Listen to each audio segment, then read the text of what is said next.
В минулій концепції було записано, що ми прагнемо до стратегічної співпраці з Росією. Це було до Криму, Донбасу та інших агресивних дій Росії. Так що я сподіваюся, що коли лідери НАТО зустрінуться в Брюсселі на саміті цього року, вони погодяться з необхідністю розробити нову стратегічну концепцію і вже остаточно домовляться про неї на наступному саміті наступного року.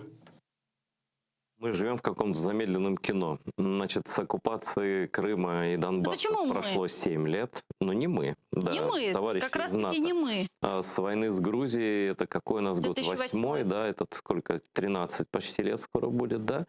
Вот. И надо же, яка несподіванка. Росія виявляється не партнер.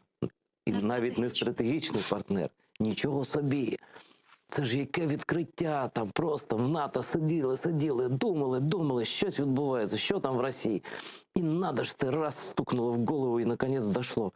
Росія, даже они врагом-то, наверное, еще пока не называют, да, не партнер или там как-то вот что-то такое прочее.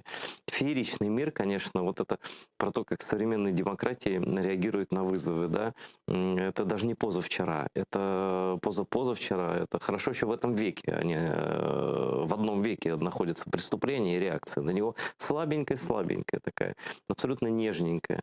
То есть никто не хочет с Россией связываться, ну, не знаю, что дальше будет, посмотрим на Байдена.